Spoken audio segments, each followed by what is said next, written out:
Pedagogy in one shot देख चुके हैं, ईवीएस इन वन शॉट देख चुके हैं। सीडीपी के लिए हमने कई सारे सेशंस, 4 सेशंस में सीडीपी को कंप्लीट किया है क्योंकि इस बार थोड़ी हैवी हुई थी।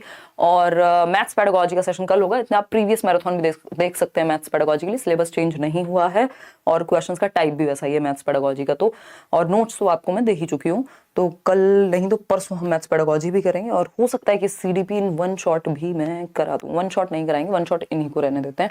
चलिए खैर बढ़ते हैं आगे। लाइक शेयर सब्सक्राइब आप कर दीजिएगा। जैसे जैसे आप आते जाएं, ये टेलीग्राम चैनल पे आपको पीडीएफ भी मिल जाएगा और फ्री नोट्स भी आपको वहां मिल जाएंगे। यहाँ डिस्क्रिप्शन बॉक्स में जो लिंक है उसके माध्यम से भी आपको मिल जाएंगे। नोट्स शेयर कर दीजिए उन लोगों के साथ जो लोग जो हैं। आप मैथ्स के लिए मना करके मेरा दिल ब्लॉक कर दिया।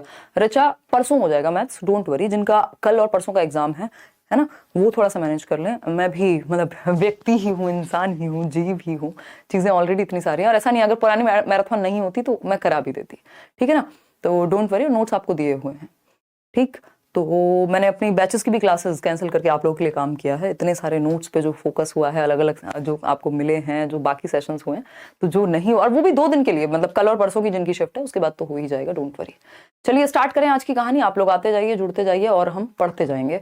बहुत आसान लगेगा, डिस्कशन करेंगे, ठीक है ना। हाँ देखिएगा, अगर हम भाषा की बात करते हैं, फटाफट से समझेंगे। जो इस बार स्टीफन क्रेशन वगैरह भी इन्होंने पूछ लिया, उस पर भी आएंगे। भाषा की जब हम बात करते हैं तो भाषा हमें पता है संप्रेषण का माध्यम है, यानी अपनी बात को कहने का, अपने आप को अभिव्यक्त करने का एक साधन है, दूसरे की बात को सुनने का एक साधन है। तो लेकिन ये एक साधन मात्र नहीं है। भाषा के बहुत सारे प्रकार हैं कि ये परिवर्तनशील है, डायनेमिक है, समय के साथ चेंज होती है ना। भाषा क्या है, एक अपने आप में स्वतंत्र चीज है। अगर हम बात कर रहे हैं भाषा की तो हम अभिव्यक्त भी कर सकते हैं इसके द्वारा, महसूस भी कर सकते हैं, चिंतन भी कर सकते हैं। तो हम कहेंगे भाषा विचारों की अभिव्यक्ति, यानी एक्सप्रेशन ऑफ थॉट। महसूस करना, जो आप फील करते हैं वो भी तो लैंग्वेज के माध्यम से फील करते हैं ना। कई बार आप गाने सुनते हुए, शायरी पढ़ते हुए फील कर रहे हैं, महसूस कर रहे हैं बेसिकली। चिंतन, थिंकिंग भी, अगर हमें किसी प्रॉब्लम का सॉल्यूशन निकालना है तो वो भी हम भाषा के माध्यम से करते हैं। तो भाषा विचारों की अभिव्यक्ति, महसूस करने व चिंतन का एक माध्यम है, एक साधन है। संप्रेषण का भी एक साधन है, ज्ञान की वृद्धि का भी एक साधन है, या हम कहें जो हम एकेडमिक्स में, जो हम अध्ययन और अध्यापन का भी एक साधन है। तो इस तरह के बहुत सारे प्रकार यानी फंक्शन भाषा के हो सकते हैं। बिल्कुल कॉमन सेंस वाली बात है। टाइम वेस्ट ना करते हुए आगे बढ़ते हैं।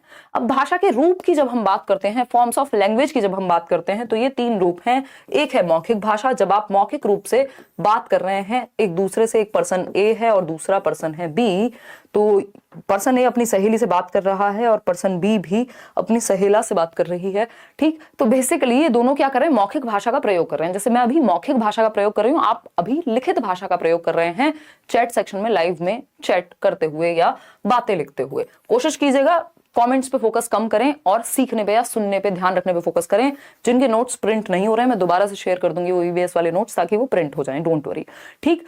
फिर आती है लिखित भाषा, जिसको हम रिटन लैंग्वेज कहते हैं। मौखिक भाषा क्या है, जो हम उच्चारण के माध्यम से अपनी बात कह पा रहे हैं, सुन पा रहे हैं। हम टीवी देख पा रहे हैं तो समाचार हम, या कोई सीरियल भी देखते हैं अगर, है ना, क्योंकि सास भी कभी बहू थी, या रसोड़े में कौन था, ये सब क्या है, ये आप मौखिक भाषा के माध्यम से ही समझ पाते हैं। आप ये वीडियो देख रहे हैं मौखिक भाषा के माध्यम से ही समझ पा रहे हैं। साथ में लिखित का भी प्रयोग हुआ है, आप उधर से लिखित भाषा का प्रयोग कर रहे हैं, ठीक। तो जो नॉर्मल हम आम बोलचाल में बातें करते हैं वो किस में आती है, मौखिक भाषा का ही एक रूप है। प्रगति, बात सही है या नहीं है, बिल्कुल सही है। लिखित भाषा क्या है, यानी लिख करके समझना चीजों को।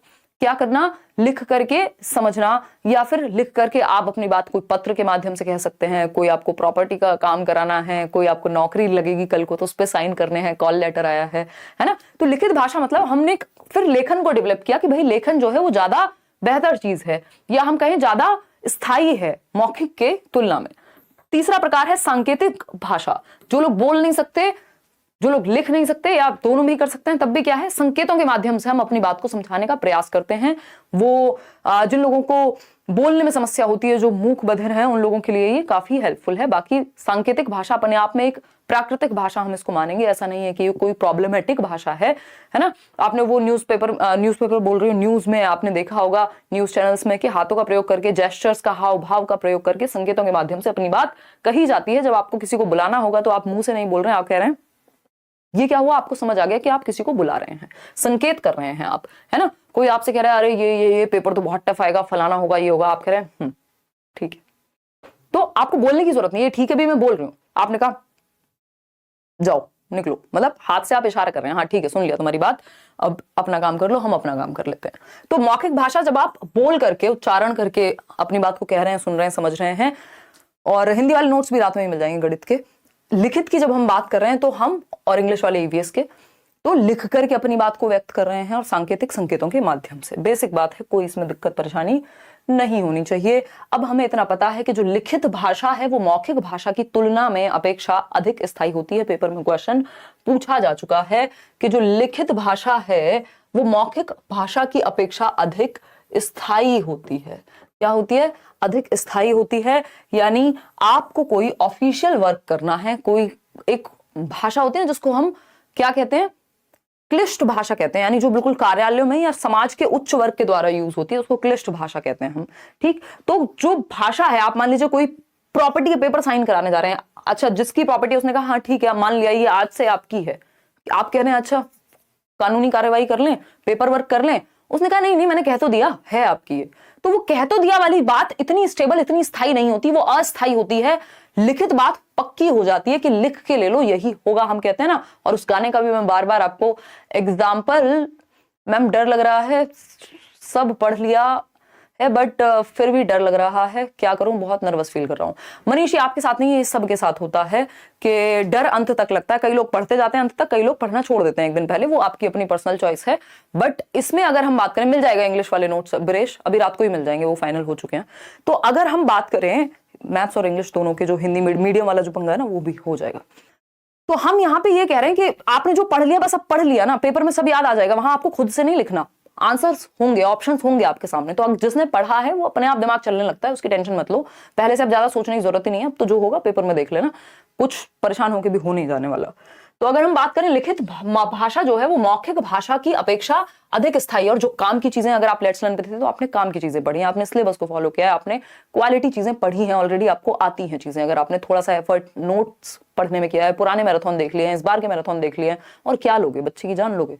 ठीक, तो हम ये कहेंगे जो लिखित भाषा है वो मौखिक भाषा की अपेक्षा अधिक स्थायी होती है, यानी ज्यादा स्टेबल है। लिख के लीजिएगा, अफसोस करोगे, मतलब इतना श्योर है व्यक्ति कि मेरे को छोड़ के जा रहे हो वजह दी, तो लिख के ले लो, अफसोस करोगे ही करोगे। दैट मीन्स श्योर होते हैं जब आप, पक्की बात कहते हैं जब आप, स्थायी बात कहते हैं जब आप, जो आसानी से परिवर्तित नहीं होती। जैसे संविधान है, बस बोल करके तो नहीं कह दिया, लिखित में है, तो लिखित चीज ज्यादा प्रमाणिक है, ज्यादा स्थायी है, बजाय कि ये ब्ला ब्ला अपना आपस में बातें कर देना। मूड हुआ तो कहा बेस्ट इंसान हो, मूड हुआ तो कहा कि तुमसे खराब नहीं है कोई, तो ये मूड पे नहीं चलती। मौखिक भाषा बदलने में कम समय लगता है, बहुत कम लोग होते हैं जो मौखिक भाषा जिनकी स्थायी के रूप में होती है कि उन्होंने जो कह दिया तो कह दिया। अब हम बात करते हैं भाषा अर्जन की। भाषा अर्जन यानी लैंग्वेज एक्विजिशन कहते हैं इंग्लिश में इसको। भाषा अर्जन है जब आप बिना किसी टीचर के, बिना किसी शिक्षक के, सिर्फ एनवायरमेंट से, सिर्फ वातावरण से, देखिए भाषा को सीखने में या अर्जित करने में दोनों ही तरह से एनवायरमेंट का बहुत बड़ा रोल है, वातावरण का बहुत बड़ा रोल है। तो भाषा अर्जन क्या है? जब आप स्वाभाविक रूप से, जब आप, इन शब्दों का ध्यान रखना है, स्वाभाविक रूप से या मैं कहूं अचेतन रूप से, कई जगह पे अवचेतन मिलेगा बट स्टीफन क्रैशन कह रहे हैं अचेतन होता है, अचेतन रूप से भाषा को क्या कर लेते हैं? ग्रहण कर लेते हैं। यानी आपने अर्जित कर लिया, ग्रहण कर लिया। इसको अधिग्रहण या अधिग्रहण भी कहते हैं, भाषा अधिग्रहण भी कहते हैं, भाषा अर्जन भी कहते हैं, दोनों ही बातें हैं। एक्विजिशन इंग्लिश में कहते हैं, एक वर्ड है इंग्लिश में। ठीक, तो स्वाभाविक रूप से, अचेतन रूप से, जब आप नेचुरली अपने एनवायरनमेंट में घूमते फिरते, आपका जन्म हुआ, आप आसपास आपने देखी चीजें, जो मम्मी बोल रही हैं, जो भाई बोल रहा है, जो पापा बोल रहे हैं, जो टीवी में आ रहा है, जो कार्टून में देख रहे हैं, जो भी सुन रहे हैं, चारों तरफ से भर रहे हैं आप, फिर आप भाषा को एक्वायर कर लेते हैं। कभी गलत बोलते हैं, फिर धीरे धीरे सही बोलने लगते हैं। तो यानी आप बिना किसी किताब के, बिना किसी नियम के, बिना किसी शिक्षक के एक भाषा को बोलना सीख जाते हैं। सिर्फ एनवायरमेंट से, सिर्फ वातावरण से अर्जित कर लेते हैं, इकट्ठा कर लेते हैं एक तरह से, है ना। आपका कोई पर्सनल एफर्ट इसमें नहीं लगा, कोई प्रयास आपने सचेतन रूप से नहीं किया, कॉन्शियसली नहीं किया, अचेतन रूप से स्वाभाविक प्रक्रिया है। और जब बच्चा स्कूल आता है तो उससे पहले उसको भाषा का प्रयोग करना, यानी जो उसकी मातृभाषा है, जो उसके घर में बोले जाने वाली भाषा है, उसका प्रयोग करना, उसको समझना ऑलरेडी आता है। तो ये भी क्वेश्चन आता है कि जो आपकी मातृभाषा होती है, तो बच्चे के स्कूल आने से पहले उसके पास समझ होती है उस चीज की, उस भाषा को इस्तेमाल करने की, उस भाषा को समझने की, उस भाषा में अपनी बात कह सकने की। फिर वो स्कूल आता है तो वो सेकेंड लैंग्वेज, दूसरी भाषा सीखता है या अन्य भाषाएं सीखता है। ठीक, तो हम कहते भी हैं कि भाई बच्चे को उम्र के साथ बोलना आ जाता है, तो एक बच्चा जो अपनी बात नहीं कह पा रहा है, उसकी मम्मी कह रही है कि बेटा ये तो तुम्हारे पास, जेफरी ये तो अब तुमको आ जाना चाहिए, ये तो पार्ट ऑफ एजिंग प्रोसेस है, उम्र के साथ भाषा का बोलना तो स्वाभाविक बात है। ठीक, इतनी बात क्लियर है। हम सब ने ऐसी भाषा सीखी है, कोई आपको क्लासेस तो लगाई नहीं थी कि घर में बात करनी है, दूध मांगना है तो उसके लिए आप पहले क्लासेस में भाषा सीखने गए थे कि भाई मेरे को बता दो कि मम्मी से दूध कैसे मांगू, ऐसा तो नहीं हुआ था। ठीक है ना, देख देख करके, सुन सुन करके आसानी से आपने दिमाग में भर ली चीजें। ठीक है, कोई दिक्कत परेशानी, कोई दिक्कत नहीं है इस बात को समझने में, कोई एक्स्ट्रा बात नहीं करनी, फोकस यहीं रखना है, बिल्कुल टू द पॉइंट चल रहे हैं, एक भी बात व्यर्थ की नहीं करेंगे। भाषा अधिगम, अब भाषा अधिगम की जब हम बात कर रहे हैं तो भाषा अधिगम आप देख रहे हो बोर्ड पे पढ़ा रहे हैं, अभी वहां वो पार्क में बैठ के मम्मी और बेटा बात कर रहे थे या बेटी बात कर रहे थे पिछले वाले फोटो में, क्योंकि वो एनवायरमेंट में हो जाती है, खेलते कूदते हो जाती है, अचेतन प्रक्रिया है, स्वाभाविक प्रक्रिया है। जबकि भाषा अधिगम जो है वो सचेतन प्रक्रिया है, कॉन्शियस एफर्ट, प्रयास लगेंगे, यहाँ पे औपचारिक शिक्षा लेनी पड़ेगी, वहां अनौपचारिक थी चीजें आप अपने घर से सीख जाते हैं। औपचारिक क्या है, आप स्कूल जा रहे हैं, आप विद्यालय से सीखेंगे, आप नियम सीखेंगे, आप व्याकरण सीखेंगे भाषा का, तब जाकर के आप कहीं भाषा सीख पाते हैं जो दूसरी भाषा होती है। ठीक है ना, तब जाकर के आप वो भाषा सीख पाते हैं। इतनी बात क्लियर है।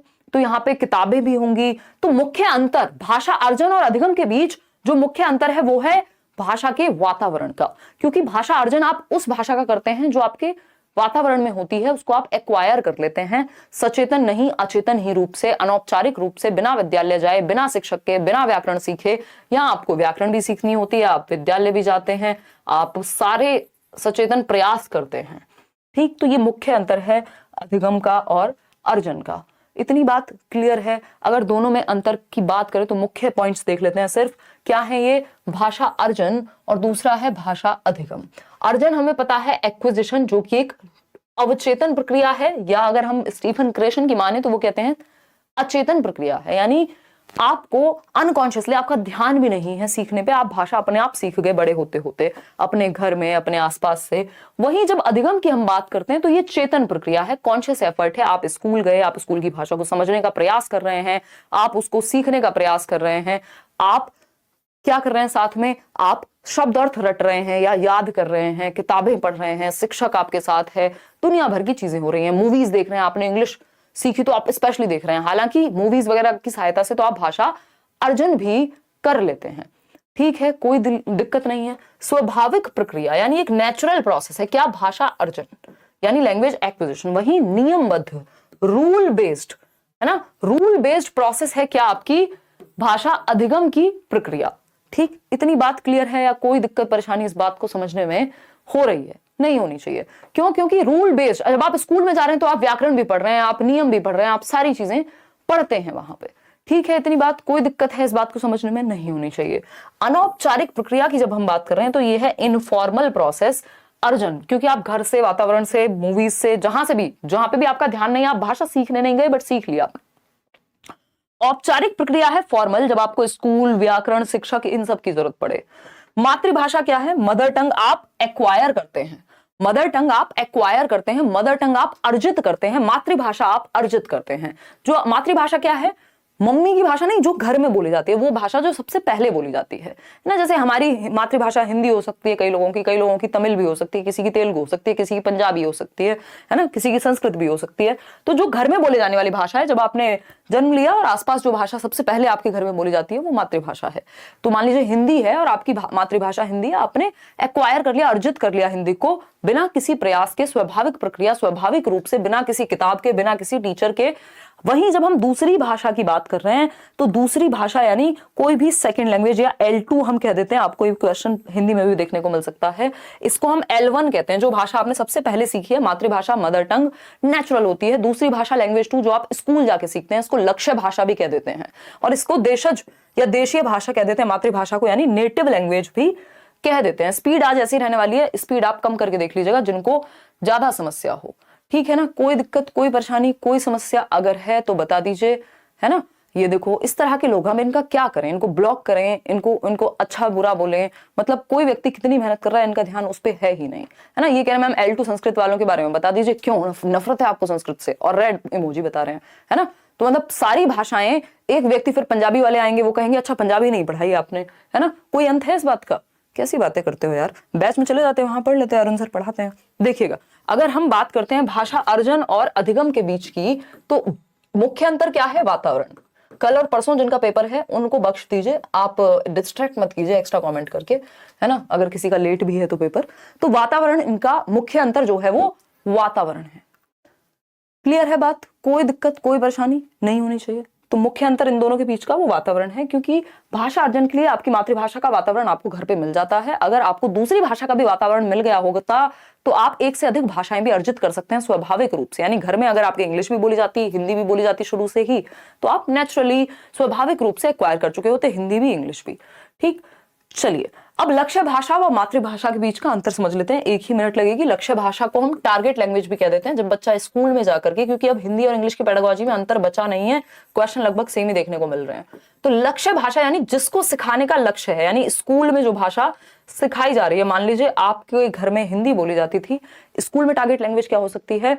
स्कूल में टारगेट लैंग्वेज होगी आपकी जो भी इंग्लिश है, या जिस भी स्कूल में आप है, संस्कृत है मान लीजिए, तो वो टारगेट लैंग्वेज हो गई, यानी जिसको टारगेट किया जा रहा है। तो लक्ष्य भाषा जनरली लैंग्वेज 2 में ही आती है, क्योंकि मातृभाषा लैंग्वेज 1 है।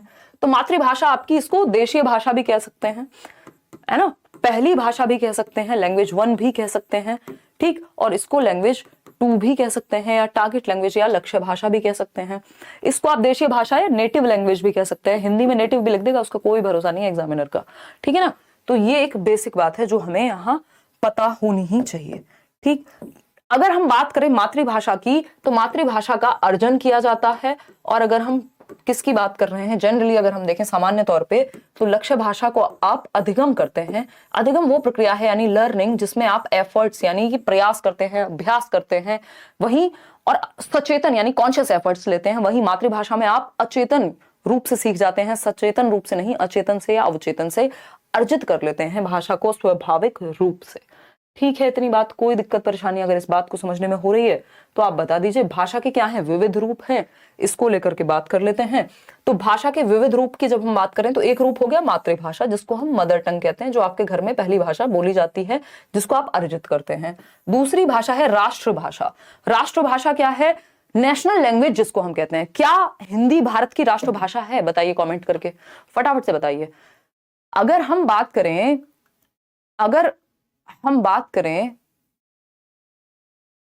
फटाफट से बताइए। No no no no. क्या हिंदी भारत की राष्ट्रभाषा है? क्योंकि हम बचपन से बड़े होते हैं, हमारे आसपास यही बात बोली जाती है कि भाई हिंदी भारत की राष्ट्रभाषा है ना। फिर एक आध बार जब तक हम बेइज्जती नहीं करा लेते समाज में अपनी, जहां पे 4 पढ़े लिखे लोग हों, हमें पता नहीं लगता, या हम पेपर की तैयारी नहीं करते जब तक, ठीक। तो अगर हम देखें तो भारत की राष्ट्रभाषा कोई नहीं है, यानी नेशनल लैंग्वेज नहीं है। हिंदी भारत की राष्ट्रभाषा नहीं है, हिंदी भारत की राजभाषा है ना, ऑफिशियल लैंग्वेज है।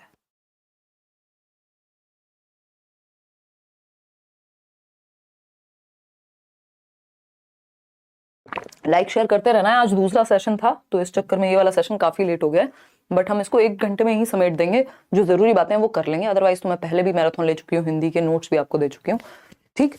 चलिए आगे बढ़े, समझे, जाने चीजों को। कोई दिक्कत परेशानी यहां तक हो तो आप बता सकते हैं। नो, ठीक है।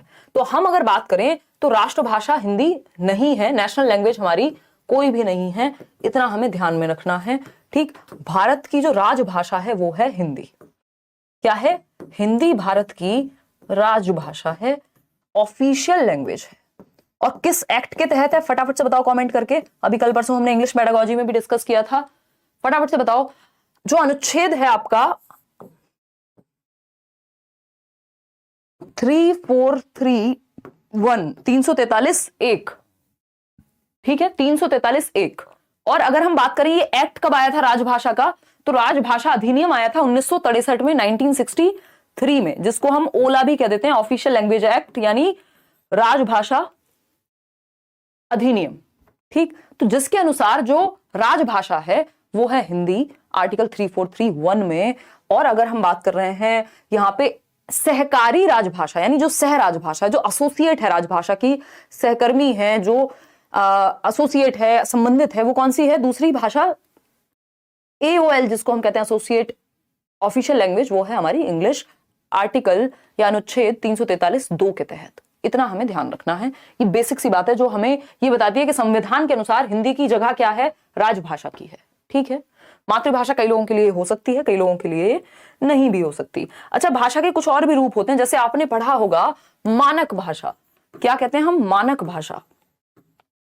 मानक भाषा यानी स्टैंडर्ड लैंग्वेज, जो कार्यालय प्रयोग में लाई जाती है, जो ऑफिसेज में यूज हो रही है ना, जो कार्यालय प्रयोग की भाषा है, उसको हम मानक भाषा कह रहे हैं कि शुद्ध रूप है भाषा का। और भी ज्यादा अगर एक लेवल ऊपर चले जाएं तो वो फिर हो जाती है आपकी क्लिष्ट लैंग्वेज, कि जो एकदम क्रीमी लेयर है समाज की, वो बोल रही है जिसको। ठीक, तो हम ये कहेंगे कि मानक भाषा यानी वो भाषा जो शुद्ध है कुछ हद तक और कार्यालयों में प्रयोग की जाती है। बेसिक बात है, इसमें ऐसी कोई दिक्कत वाली बात नहीं है। चलिए आगे बढ़ते हैं। अब चलते हैं संविधान की ओर। और 22 भाषाओं की बात हुई है 8वीं अनुसूची में, 8th शेड्यूल में। और ये जो 22 भाषाएं हैं, इसमें हिंदी इन 22 भाषाओं का हिस्सा है। अगर आप सीटेट का पेपर देने जाते हैं आपको 22 लैंग्वेजेस का ऑप्शन मिलता है। ठीक है ना बात? तो इन 22 भाषाओं में हिंदी शामिल है, लेकिन अंग्रेजी शामिल नहीं है। ठीक, तो यहां ध्यान रखना है कि अंग्रेजी शामिल नहीं है। हिंदी पेडागोजी में भी ये बात पूछ सकता है, अब कोई भरोसा बाकी रहा नहीं है। ठीक है ना, हिंदी पेडागोजी में भी बात पूछ सकता है।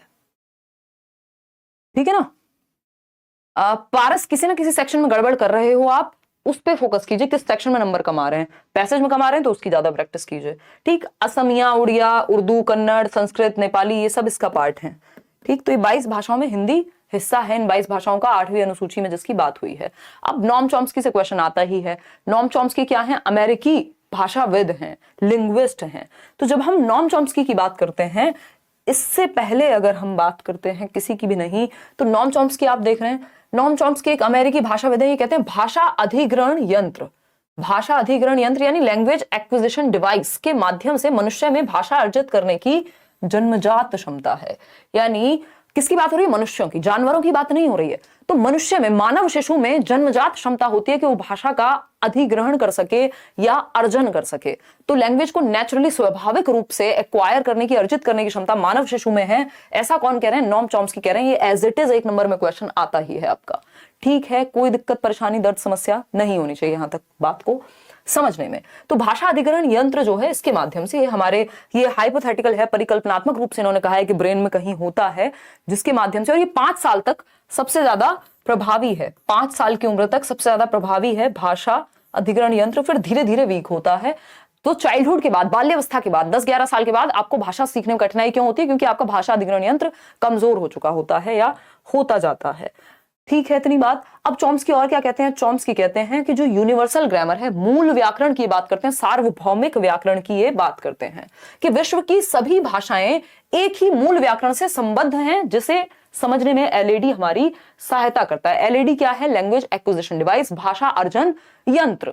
ये हमें क्या करने में मदद करेगा? ये हमें व्याकरण के नियमों को बनाने में या समझने में मदद करेगा कि हम नेचुरली सीख पाए उनको। तो विश्व की सभी भाषाएं एक यूनिवर्सल ग्रामर है। कुछ पैटर्न सभी भाषाएं लगभग सेम फॉलो करती हैं, कुछ नियम सेम होते हैं। इसी बात को यूनिवर्सल ग्रामर के तहत समझाया है किसने? नॉम चॉम्स्की ने। जनरेटिव ग्रामर भी कहते हैं कि जिसमें आप रूल्स जनरेट कर सकते हैं भाषा को समझने के लिए, यानी नियमों को। सैपर-वोल्फ की एक परिकल्पना है। सैपर-वोल्फ इस बार पूछा हुआ है ना, तो सैपर-वोल्फ की अगर हम बात करें, बेंजामिन सैपर और ली वोल्फ, तो इन दोनों ने मिलकर के एक परिकल्पना दी। प्रोफेसर थे और ये इनके स्टूडेंट थे। तो अगर हम बात करें तो उन्होंने परिकल्पना दी, और इस परिकल्पना को भाषागत सापेक्षतावाद या लिंग्विस्टिक रिलेटिविटी या डिटर्मिनिज्म कहा जाता है। ठीक है ना। तो भाषागत सापेक्षतावाद या ली वोल्फ की जो ये कल्पना है, ये क्या परिकल्पना है बेसिकली, इसके अनुसार किसी भाषा की संरचना उस भाषा के बोलने वालों की विश्व दृष्टि या विश्व दृष्टि को प्रभावित करती है या दृष्टिकोण को प्रभावित करती है। यानी जो भी भाषा आप बोलते हैं, उस भाषा के बोलने से, जानने से आपको दुनिया को देखने का चश्मा चेंज हो जाता है। इसको फिर से समझेंगे। इस सिद्धांत के अनुसार प्रत्येक व्यक्ति अपनी भाषा के माध्यम से ही विश्व को देखता है और समझता है। यानी आपकी भाषा निर्धारित करती है कि आपका नजरिया कैसा होगा, आपकी सोच कैसी होगी, आपके विचार कैसे होंगे। इसीलिए इसको भाषा निर्धारण या सापेक्षता का सिद्धांत कहते हैं। ठीक, ये कह रहे हैं ये भाषा नियतिवाद का सिद्धांत भी कह देते हैं कई लोग। डिटर्मिनिज्म है कि भाषा निर्धारित करे, जो भाषा आप बोल रहे हैं वो निर्धारित करेगी। या जिस मान लीजिए आपको हिंदी पढ़ी है आपने, तो आपने रामायण पढ़ी होगी, आपने उस तरह के ग्रंथ पढ़े होंगे, आपने वैसा ही साहित्य पढ़ा होगा, तो आपकी सोच उस तरह की होगी। अगर इंग्लिश पढ़ी है तो इंग्लिश के जैसी सोच होगी। तो बेसिकली भाषा नियतिवाद की तरफ लेके जाती है, सापेक्षता की तरफ लेके जाती है, यानी भाषा निर्धारित कर रही है कि हमारा विचार, हमारा दुनिया को देखने का नजरिया कैसा होगा। ठीक है, कोई दिक्कत परेशानी नहीं है। पीवाईक्यू डिफिकल्ट लग रहे हैं, कुछ क्वेश्चंस अलग से करेंगे। नहीं प्रशांत, 90% क्वेश्चंस आपको इसी तरह के देखने को मिलेंगे। और अगर हम बात करें, एक एक सेशन और भी ले लूंगी मैं क्वेश्चंस पे, डोंट वरी। चलिए, बस क्वेश्चन को अगर आप पढ़ के समझ गए तो आधी दिक्कत खत्म हो गई। जैसे ये क्वेश्चन है आपके सामने इससे रिलेटेड, यह है विचार की भाषा यह निर्धारित करती है कि हम दुनिया के बारे में किस प्रकार सोचते हैं, किससे संबंधित है। तो दुनिया के बारे में हम किस तरह से सोचते हैं, ये कौन निर्धारित कर रहा है? भाषा निर्धारित कर रही है। तो ये निर्धारित या नियतिवाद हो गया, रिलेटिविज्म हो गया। तो भाषाई सापेक्षता, भाषा सामाजिकरण, भाषा अधिग्रहण या सैपर-वुर्फ। तो ये सैपर-वुर्फ परिकल्पना है। देखिए, सापेक्षता, ये रिलेटिविटी, बात इन्होंने यही कही है, लेकिन इस कल्पना के तहत कही है। तो अगर एक आंसर चूज करना होगा तो ए करेंगे, अदरवाइज सापेक्षता भी यहां सही हो सकता था, बट पेपर में माना नहीं है उन लोगों ने। क्यों? क्योंकि सापेक्षता मतलब रिलेटिव होता है कुछ हद तक, इन्होंने कह दिया वही निर्धारित करेगी, जो कि सैपर-वुर्फ परिकल्पना के अंदर ही आती हैं ये दोनों ही बातें। तो ए को ही आप यहां सही मानने वाले हैं। आगे बढ़ेंगे, स्किनर की बात कर लेते हैं। स्किनर क्या है? स्किनर कहते हैं कि भाषा जो है, बच्चा वो अपने माता पिता और आसपास के लोगों की भाषा का अनुकरण करके सीखता है, यानी नकल करके सीखता है, यानी कॉपी करेगा, उनको इमिटेट करेगा जो आसपास के लोग हैं। जब वो माता जी को देखता है बात करते हुए कि खाना खा रही हूं, तो वो भी उसको तुतला करके बोलता है कि मैं भी खाना खा रही हूं, या व्हाटएवर तुतला करके बोलेगा। ठीक, तो कॉपी करता है बच्चा, अनुकरण करके आसपास के लोगों का भाषा सीखता है या एक्वायर करता है। जब वो गलती करता है तो उसको पुनर्बलन नहीं मिलता। जब वो थोड़ा सा बोलता है, बच्चे ने तो तुतला करके बोला, अरे मम्मा मम्मा मुझे भी खाना दो, तो ये क्या हुआ? मम्मी कह रही है अरे वाह मेरे बच्चे ने तो आज ये बोल दिया, कितने अच्छे से बोलता है, कितनी प्यारी आवाज है, व्हाटएवर। तो बच्चों को पुनर्बलन मिलेगा, वो अनुकरण और बेहतर तरीके से करेगा अगली बार। तो इसी तरह से लैंग्वेज बेहतर होती जाती है, भाषा आपकी बेहतर होती जाती है। जैसे जैसे आप अनुकरण करते हैं फिर आपको पुनर्बलन मिलता है, फिर आप अनुकरण करते हैं फिर पुनर्बलन मिलता है। गलत चीजों पे आपको पुनर्बलन नहीं मिलता है और फिर मिलती है। ठीक है ना? तो ये एक बेसिक बात हुई जिसको हम देख करके समझ पा रहे हैं प्रतिमा यहाँ। ठीक, तो ये कह रहे हैं कि अनुकरण और पुनर्बलन से भाषा विकसित होती है, भाषा सीखी जाती है। किसके अनुसार? स्किनर के अनुसार। पियाजे और वाइगोत्स्की, इनको हर जगह आना ही होता है, आपको पता है। आखिर तुम्हें आना है, तो देर में आए हैं बट आ गए हैं, क्योंकि इनको हर सब्जेक्ट में अपनी टांग अड़ानी ही है। ठीक, क्योंकि महत्वपूर्ण काम किया है इन्होंने। ठीक है ना? तो अगर हम बात करें कि तो ये वैसी सी ही बात है, अपनी तारीफ करने का मन नहीं कर रहा, बट ये वैसी सी ही बात है कि सीटेट को ऑनलाइन पढ़ा जा सकता है। आज से 20 साल बाद जब बात होगी और आप भूल जाएं कि हिमांशु ने ऐसा किया था सबसे पहले सबसे बेहतर तरीके से, तो ये वैसी ही बात हो जाएगी कि हम पियाजे और वाइगोत्स्की को ना पढ़ें जब हम बच्चे को समझ रहे हैं। तो ठीक, तो पियाजे और वाइगोत्स्की की अगर हम बात करें, पियाजे और वाइगोत्स्की की अगर हम बात करें, तो ये कहते हैं, पियाजे कहते हैं कि बच्चा विचार जो है वो भाषा से पहले आता है, यानी थॉट जो है वो पहले आएगा भाषा से। बोलना तो बाद में सीखते हैं, मन में विचार तो आने ही लगते हैं ना। तो विचार भाषा से पहले आता है और विचार जो है निर्धारित करेगा कि आप भाषा क्या बोलेंगे। तो विचार न केवल पहले आता है भाषा से, बट ये निर्धारित भी करता है कि भाषा कैसी होगी। ठीक है, कोई दिक्कत, कोई परेशानी इस बात को समझने में है कि नहीं है, ये बता दीजिएगा। क्लियर है बात? कोई दिक्कत नहीं है, समझते हैं। अब वाइगोत्स्की की जब हम बात कर रहे हैं, वाइगोत्स्की कह रहे हैं समाज और संस्कृति से, यानी सामाजिक अंतःक्रिया से, सोशल इंटरैक्शन से।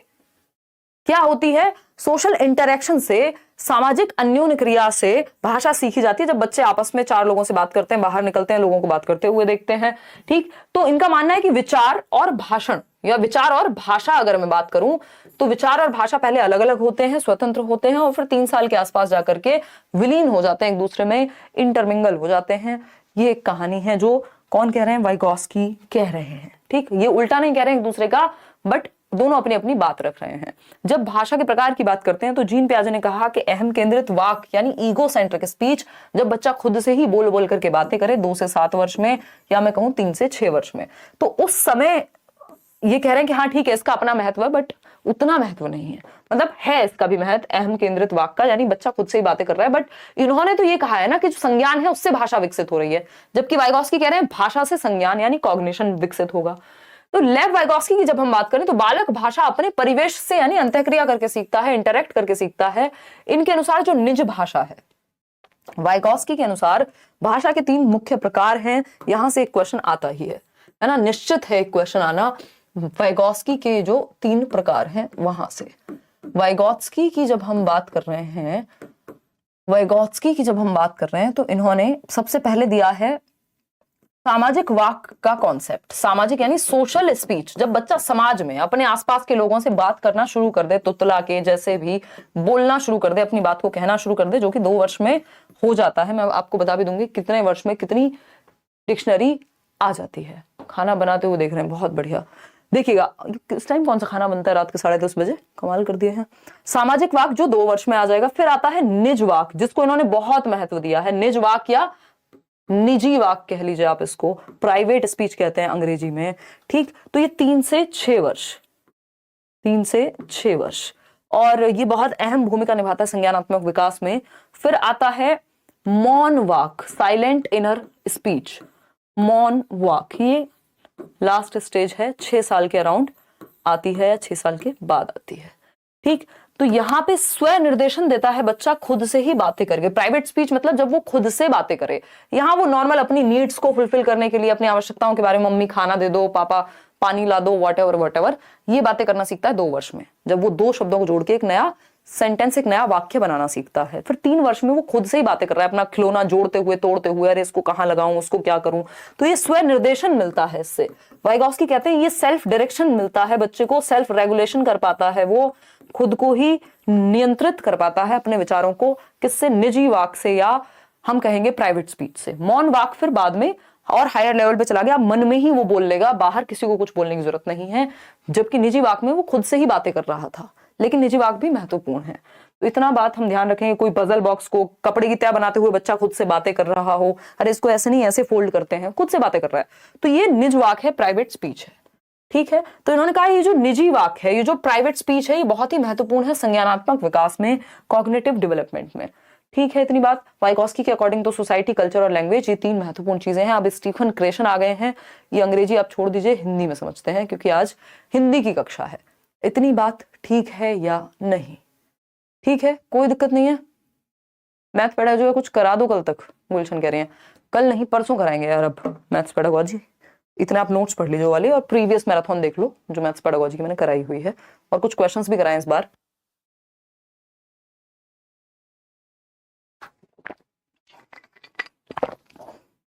जितना ध्यान आपका आज है, इतनी रात को भी आप इतनी संख्या में जुड़े हुए हैं, देखिएगा इतना आप पहले से क्यों नहीं रखते हैं? रखते हैं वैसे कुछ लोग।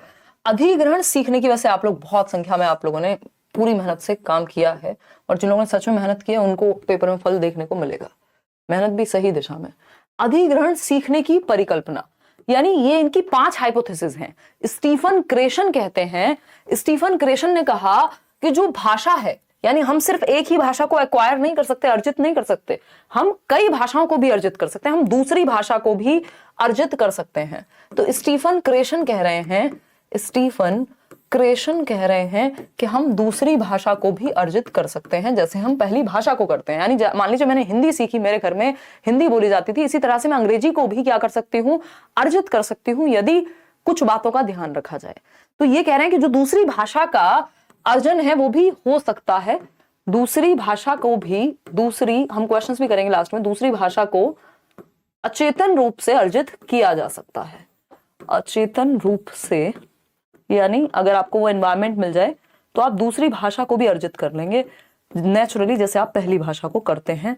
अगर आपको एनवायरनमेंट मिल जाए तो अर्जित किया जा सकता है। स्टीफन क्रेशन के अनुसार इन्होंने इसके लिए कितनी 5 परिकल्पनाएं दी, एक तरह के सिद्धांत दिए कि कैसे कैसे किया जा सकता है। अभी जीवित हैं स्टीफन क्रेशन, है ना, ये भी अमेरिकी भाषाविद हैं, लिंग्विस्ट हैं, टीचर प्रोफेसर सब रहे, ठीक। तो 5 परिकल्पनाएं हैं, वो 5 परिकल्पनाएं क्या कहती हैं बताइएगा एक बार, फिर हम आगे बढ़ जाएंगे, ठीक है, समझिएगा। हाँ, इसमें जो लोग पीडब्ल्यूडी की बात कर रहे हैं ना, पर्सन विद डिसेबिलिटी को एक्स्ट्रा टाइम, हाँ वो दिया तो हुआ है, पहले ही दे दिया था इन लोगों ने, जब आपने पहले ही रूल्स पढ़े होंगे। एक्स्ट्रा टाइम मिलेगा, अपना एडमिट कार्ड देख लेना, उसमें पता लग जाएगा। तो अगर हम बात कर रहे हैं यहाँ पे किस चीज की, स्टीफन क्रेशन की, तो इन्होंने 5 परिकल्पनाएं दी, जिसमें पहली परिकल्पना क्या है, अधिग्रहण यानी भाषा का अर्जन। अधिग्रहण मतलब अर्जन, ठीक। हिंदी में कई कई नाम होते हैं, इंग्लिश में एक्विजिशन एक सिंगल नाम है, इसलिए कहा जाता है कि अंग्रेजी में याद रख लीजिए अगर रह जाए तो, ठीक। तो भाषा अर्जन और भाषा सीखना यानी अधिगम। तो यहां पे इन्होंने कहा है कि जो अधिगम है उससे बेहतर है क्या अर्जन, उससे ज्यादा स्वाभाविक है क्या अर्जन, ठीक। तो अर्जन हमें करना चाहिए भाषा का, ना कि लैंग्वेज लर्निंग करनी चाहिए, यानी एनवायरमेंट से हमारे अंदर भाषा को भरा जाना चाहिए, चाहे वो दूसरी ही भाषा क्यों ना हो। तो यहाँ पे अर्जन और अधिगम के बीच का अंतर बताया कि सीखना क्या है, जिसमें आप एफर्टफुल प्रैक्टिस करते हैं, प्रयास करते हैं, चेतन रूप से लगे रहते हैं, नियम सीखते हैं, व्याकरण सीखते हैं, शिक्षक के पास जाते हैं, किताबें पढ़ते हैं। अधिग्रहण यानी नेचुरल एनवायरनमेंट से, वातावरण से जब आप भाषा को अर्जित करें तो दूसरी भाषा भी, मतलब अगर आप इंडिया में रहते हैं, आप अगर अमेरिका चले जाएंगे तो कुछ दिन में आप अंग्रेजी सीख जाएंगे, अर्जित कर लेंगे, तो दूसरी भाषा को भी अर्जित किया जा सकता है। और अर्जन बेहतर है अधिगम के मुकाबले, क्योंकि वो ज्यादा स्वाभाविक होता है। बाद में हालांकि जो आपने भाषा अर्जित की है उसको आप स्कूल जाके सीखते भी है। भाई मान लीजिए हिंदी मेरी मातृभाषा, लेकिन मैंने स्कूल में जाके प्रॉपर सीखी भी तो फिर, ठीक। तो मॉनिटर परिकल्पना दूसरी परिकल्पना है। मॉनिटर का मतलब ही है कि आप क्या कर रहे हैं, ध्यान रख रहे हैं, आपके दिमाग में एक मॉनिटर है।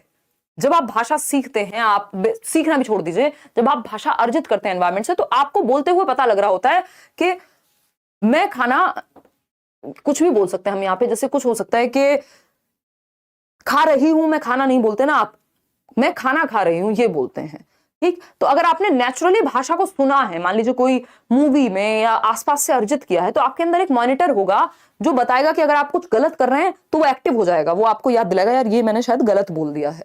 तो ये मॉनिटर अगर बहुत ज्यादा एक्टिव होगा, बहुत ज्यादा सक्रिय होगा, तो क्या होगा कि आप बोल ही नहीं पाएंगे। भाई फिर जब आपका मॉनिटर ही काम करेगा हर टाइम, वो गलत और सही निकालता रहेगा, तो फिर बोलेंगे कभी, आप भाषा का प्रयोग कब करेंगे, तो सहजता खत्म हो जाएगी। तो मॉनिटर को बैलेंस्ड वे में रखना है, बहुत ज्यादा भी यूज नहीं करना, ओवर यूज भी नहीं करना और अंडर यूज भी नहीं करना, एक न्यूट्रल लेवल पे रखना है कि जब जरूरत हो तब आप कमियां भी ढूंढ पाए। इनपुट परिकल्पना, इनपुट परिकल्पना बहुत जरूरी है। इनपुट का मतलब है जो टीचर्स इनपुट देते हैं, या कोई व्यक्ति है जिसको वो भाषा आती है, वो इनपुट दे रहा है अपना कि भाई इसको ना ऐसे ठीक किया जा सकता है। तो बच्चों को स्कूल में क्या किया जाना चाहिए, हल्का सा +1 लेवल का इनपुट दिया जाना चाहिए। +1 क्या हो सकता है, आपको पता है बच्चे को इस लेवल तक का टास्क आता है, अब आप उसको हल्का सा डिफिकल्ट देते हैं, ना बहुत ज्यादा डिफिकल्ट और ना बहुत ज्यादा इजी, हल्का सा चैलेंजिंग, +1 इनपुट, ये पूछा जाता है पेपर में। प्रभावी निष्पादन परिकल्पना यानी इफेक्टिव होनी चाहिए जो आपकी जो भाषा, ये प्रभावी बेसिकली ये आपका संबंधित है किससे, आपके इमोशंस से। अगर इमोशंस बहुत ज्यादा प्रभावी हैं या आप बहुत एंग्शियस हैं तो आप भाषा का प्रयोग ठीक से नहीं कर पाएंगे। और अगर आप बहुत ज्यादा एंग्शियस नहीं हैं, नॉर्मल है, तो आप भाषा को नेचुरली यूज कर पाएंगे, जो कि आगे आता है प्राकृतिक आदेश परिकल्पना में। हालांकि आपको इंग्लिश में नाम इनका ध्यान रखिएगा, ये फालतू फालतू ट्रांसलेशन इस तरह के करने में गड़बड़ हो जाती है, क्योंकि ये थियरी है बेसिकली अंग्रेजी में ही, ठीक। तो ये 5वां है जिसको हम नेचुरल ऑर्डर हाइपोथेसिस कहते हैं, कि हम इस तरह से प्राकृतिक ऑर्डर में लैंग्वेज को सीख सकते हैं अगर हम बात करें, ठीक। इतनी बात क्लियर है, कोई दिक्कत। ये नेचुरल ऑर्डर हाइपोथेसिस 3rd में आता है कि आप ग्रामेटिकल स्ट्रक्चर्स को नेचुरल ऑर्डर में सीख जाते हैं, यानी ग्रामर यानी व्याकरण। भाई जो मेरी मातृभाषा है उसमें व्याकरण मैंने नेचुरली सीख लिया, मैं गलत नहीं बोल रही हूं व्याकरणिक रूप से, क्यों, क्योंकि मैंने प्राकृतिक रूप से सीख लिया। तो इसके ऑर्डर को इस तरह से ध्यान रखना है, इसमें थोड़ा मुझे लग रहा है एक आध आगे पीछे है, बट मुख्य जो बात है वो 5 परिकल्पनाएं हैं, और जो मैंने बताई हैं वही 5 परिकल्पनाएं हैं। अब आते हैं भाषा कौशल पे, जहां से एक क्वेश्चन आपका आता ही है। West Bengal PRT interview recruitment में अब सीटेट क्वालिफाइड वाले भी अप्लाई कर सकते हैं। पहले कोर्ट में पास हुआ, अब आज नोटिफिकेशन भी आ गया, बहुत ही बढ़िया बात है ईदी आमीन। अब आप लोग भी अच्छे से तैयारी करिए, WB टेट भी आप लोगों ने निकाला है लेट्स लर्न के साथ, बहुत मेहनत करके चलिएगा, आगे बढ़ते हैं। और सिर्फ प्रीवियस मैराथन वगैरह ही देख के, जबकि मैंने WB टेट अलग से नहीं कराया था, तो ये आप लोगों का मेहनत और विश्वास है कि आपको पता हो देश भर में एग्जाम कोई भी हो टीचिंग का, आपको आना लेट्स लर्न पे ही है। भाषा कौशल की जब हम बात करते हैं, यानी लैंग्वेज स्किल्स की जब हम बात करते हैं, तो भाषा कौशल 4 भाषा कौशल हैं जो मुख्य हैं। सु, बो, प, ली, ये इनका सही क्रम है, यानी इनको इसी क्रम में सिखाया जाना चाहिए, लेकिन ये सिर्फ इसी क्रम में सीखी जाती है। ये मनोवैज्ञानिक क्रम है सीखने का भाषा, ये क्या है, मनोवैज्ञानिक क्रम है भाषा सीखने का। तो यानी जो सही क्रम है वो यही है, क्रम जो है सही वो यही है, लेकिन सिर्फ क्रम में ही सीखी जाती है, क्रम आगे पीछे नहीं हो सकता, ऐसा नहीं है, ठीक है ना। अगर आप रिकमेंडेड यही है कि इसी क्रम में सिखाएं, तो सुनना और पढ़ना, जब आप सुनते हैं और पढ़ते हैं तो आप भाषा को ग्रहण करते हैं। इनको ग्रम्यात्मक कौशल कहा जाता है, ग्रम्यात्मक कौशल कहा जाता है, क्योंकि आप लैंग्वेज को रिसीव कर रहे हैं, ग्रहण कर रहे हैं, या आप निष्क्रिय होते हैं आप कुछ हद तक। भाई जब आप सुन रहे हैं, अभी मैं बोल रही हूं आप सुन रहे हैं, जब आप यहाँ पढ़ रहे हैं तो आप कुछ अंदर भर रहे हैं, ग्रहण कर रहे हैं, तो इसलिए इसको ग्रम्यात्मक कहते हैं। वही बात बोलने और लिखने की आती है जब, तो हम कहेंगे बोलना और लिखना क्या है, अभिव्यक्तात्मक कौशल है, एक्सप्रेसिव स्किल्स हैं, सक्रिय कौशल है, क्योंकि आप अपने आप को यहां अभिव्यक्त कर रहे हैं। अभिव्यक्तात्मक कौशल है, अभिव्यक्तात्मक कौशल, ठीक है। देखना है स्पेलिंग पे फोकस। तो बोलना और लिखना, जिसको हम LSRW इंग्लिश में कहते हैं, लिसनिंग, स्पीकिंग, रीडिंग, राइटिंग। भाई पहले बच्चा आता है दुनिया में सुनना सीखता है, बोलना आता है, फिर उसको सुन सुन करके, फिर वो पढ़ना सीखता है, और फिर वो लिखना सीखता है, अगर प्रॉपर वे में माना जाए, है ना। मॉन्टेसरी भी कहती है लिखना सिखाओ पढ़ने के बाद ही। तो कुछ इनमें कई बार क्या होता है कि बच्चा लिखना भी शुरू कर देता है, कई बार क्या होता है, मान लीजिए पढ़ना नहीं आता, वो फिर भी कुछ भी स्क्रिबल करना शुरू कर देगा, इसको स्क्रिबलिंग कहते हैं, कीलम काटी टाइप, जिसका अपना कोई मतलब नहीं होता। तो इस स्क्रिबलिंग के चक्कर में कई बार क्या होता है, लिखना पहले आ जाता है। लेकिन जो सही क्रम है वो यही है, क्रम सिर्फ यही है, ये कहना गलत होगा कि क्रम में ही सीखे जाते हैं, तो गलत होगी बात, क्रम में सीखे जाने चाहिए, ये बात सही है, ठीक। तो क्रम सही जो है, मनोवैज्ञानिक क्रम वो यही है। कुछ लोग आगे पीछे भी बता देते हैं क्रम, वो भी सही है अपनी जगह, लेकिन अगर आपसे क्रम पूछेगा पेपर में, आप कहेंगे सूबो पाली, यानी सुनना, बोलना, पढ़ना और लिखना, जिसमें सुनना और पढ़ना ग्रम्यात्मक है, और बोलना और लिखना क्या है, आपका अभिव्यक्तात्मक है। तो पढ़ने की जब हम बात कर रहे हैं, पढ़ना क्या है यहाँ पर, रीडिंग की जब हम बात कर रहे हैं, तो रीडिंग में भी कुछ दो मुख्य प्रकार हैं। क्या कह रहे हो भाई, सठिया गए CBSE वाले, सेकंड फेज वाला प्री एडमिट कार्ड शो किया था 1 सेकंड के लिए। हाँ, ये लोग ऐसे ही खेलते रहते हैं। अब तो आपका पूरा ध्यान पढ़ाई पे होना ही चाहिए, जिन लोगों का पेपर, क्योंकि अभी टाइम है। देखो, जिसका प्री एडमिट कार्ड नहीं आया, इसका मतलब 1 हफ्ता तो अभी है आपके पास, है ना। 1 हफ्ते पहले प्री एडमिट कार्ड आएगा और 2 दिन पहले एडमिट कार्ड आएगा, तो 1 हफ्ते में तो दुनिया बदल जाती है सीटेट में, इतनी बड़ी बात थोड़ी है। तो पढ़ने की जब हम बात कर रहे हैं, तो हम पढ़ना, देखिए इसमें 2 तरह के क्वेश्चन आते हैं कि पढ़ने के लिए सबसे ज्यादा जरूरी क्या है। तो आपको ध्यान रखना है अर्थ। भाई मान लीजिए एक दूसरा आता है कि अक्षर की पहचान, अक्षर पहचान से भी ज्यादा जरूरी क्या है, सबसे कम महत्वपूर्ण अक्षर की पहचान है अगर देखा जाए। क्योंकि मान लीजिए आप अक्षर की पहचान करते हैं, बहुत बढ़िया रैपिडली पढ़ लेते हैं तेजी से, बट आप चतुर रामलिंगम बन गए। वही था ना वो चतुर जो था उसमें 3 इडियट्स में, जिसको पढ़ के समझ में कुछ नहीं आता, संदर्भ में अर्थ ही ग्रहण नहीं कर पाते, तो कोई पॉइंट नहीं हुआ अक्षर पहचानने का। तो संदर्भ में पढ़ना या अर्थ निर्माण कर पाना सबसे जरूरी होता है पढ़ने के कौशल में, और अक्षर पहचान बाकी बातें सेकेंडरी हैं, उतनी महत्वपूर्ण नहीं है जितना अर्थ या संदर्भ को समझना है। ये बात ध्यान में रखिएगा। इसमें हम मुख्य पाठन को अगर बांटें तो मौन पठन यानी साइलेंट रीडिंग, तो जब आपको थोड़ा तीव्रता से पढ़ना होता है या बहुत ज्यादा फोकस से, गहनता से पढ़ना होता है, तो आप साइलेंट रीडिंग करते हैं, मौन पठन करते हैं, मन में पढ़ते हैं। द्रुत पठन भी इसमें एक चीज होती है कि आप तीव्रता से पढ़ते हैं एक आइडिया लेने के लिए। वहीं सस्वर पठन की जब हम बात करते हैं तो ये है लाउड रीडिंग या अलाउड भी कह देते हैं। ये क्या है, जब बच्चे को हम सुर लय ताल के साथ, उच्चारण इससे बेहतर होता है, उच्चारण इससे बेहतर होता है, सुर लय ताल के साथ जब क्लासरूम में एक बच्चा खड़ा हुआ, वो क्या है पठन कर रहा है, तो सुर लय ताल के साथ प्रॉपर कहाँ विराम रखना है, कहाँ आपको रुकना है, कितना, तो ये सब सस्वर पठन में आता है यानी लाउड रीडिंग। इससे हमारी उच्चारण क्षमता बेहतर होती है। तीसरी चौथी में कहीं शुरू करते हैं हम ये बात, 4th तक जाते जाते। और फिर मौन पठन जो है साइलेंट रीडिंग, और धीरे धीरे बाद में, तो बड़े बच्चों के लिए तो स्पेशली हम देखते हैं साइलेंट रीडिंग क्या है, सस्वर पठन।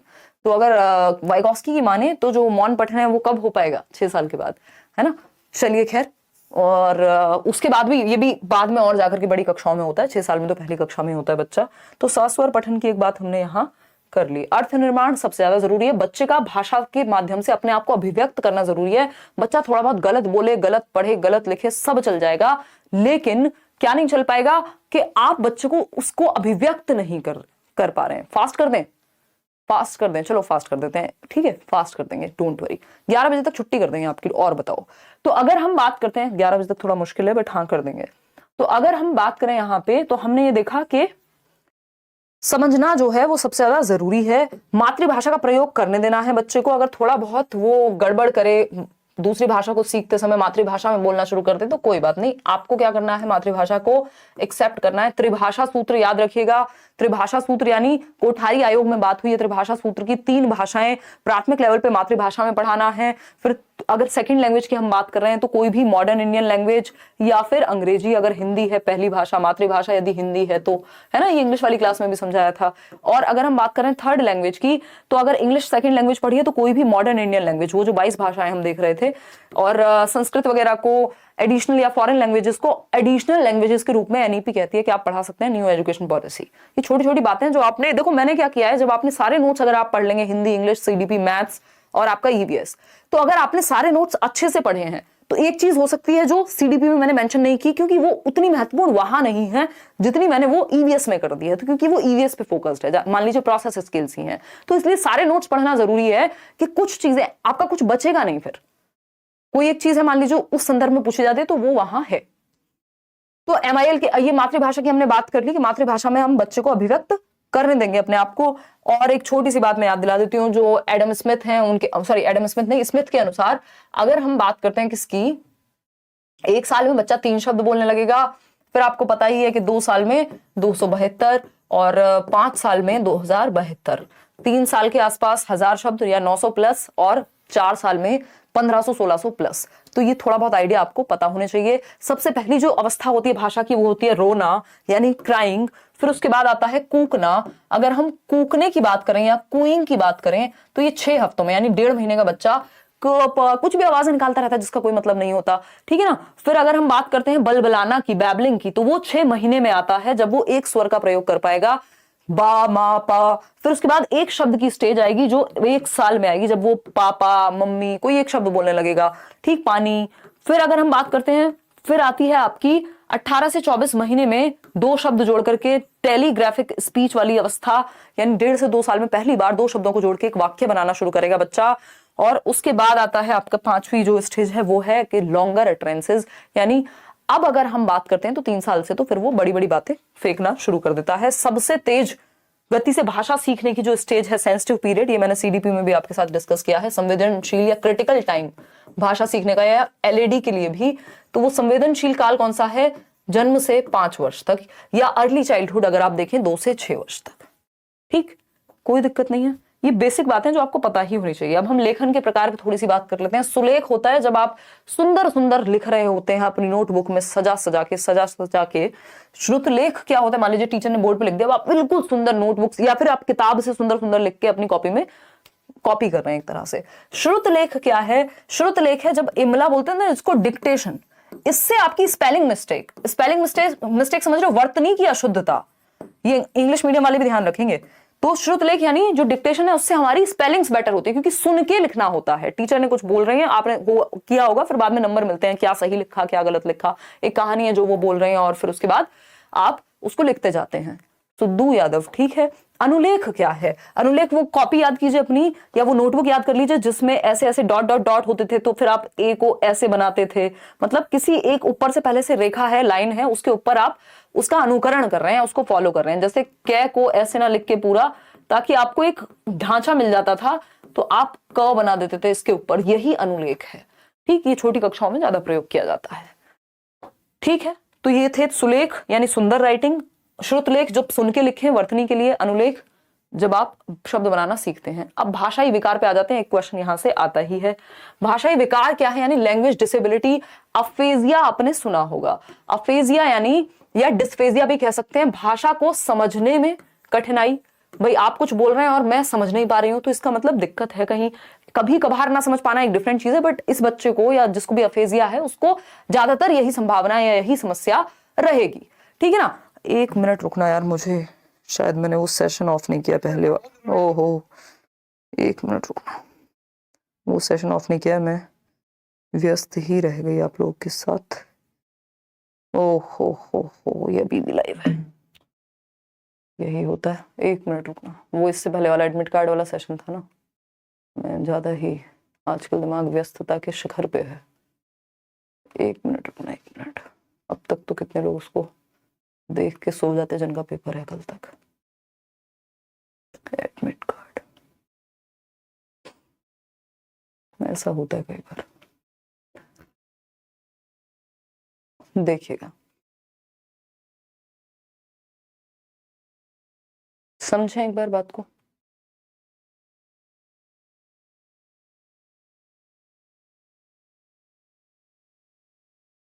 चलिए समझते हैं, देखिएगा कोई बात नहीं, देखते हैं। अगर हम भाषा विकार की बात कर रहे हैं तो समझने से, भाषा को समझने से संबंधित कठिनाई है यहाँ पे, है ना। विकार में कठिनाई तो होगी ही। तो अफेजिया मतलब या डिस्फेजिया मतलब, हिंदी में भी इसको यही कहते हैं कि भाषा को समझने में कठिनाई, उसके कॉम्प्रिहेंशन में कठिनाई। मान लीजिए हम बात कर रहे हैं और आप समझ नहीं पा रहे हैं, या पढ़ के नहीं समझ पा रहे हैं, सुन के नहीं समझ पा रहे हैं, देख के नहीं समझ पा रहे हैं, मतलब समझने से संबंधित है।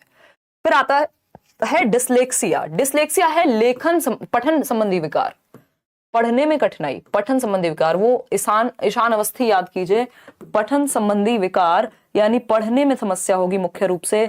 बच्चा 6 को 9 पढ़ सकता है, ठीक है ना, और व को ब पढ़ सकता है, ये तो बहुत ही कॉमन है खैर। तो इसमें समस्या होती है, पढ़ने में समस्या होगी, कठिनाई होगी, एंजाइटी वो महसूस करेगा।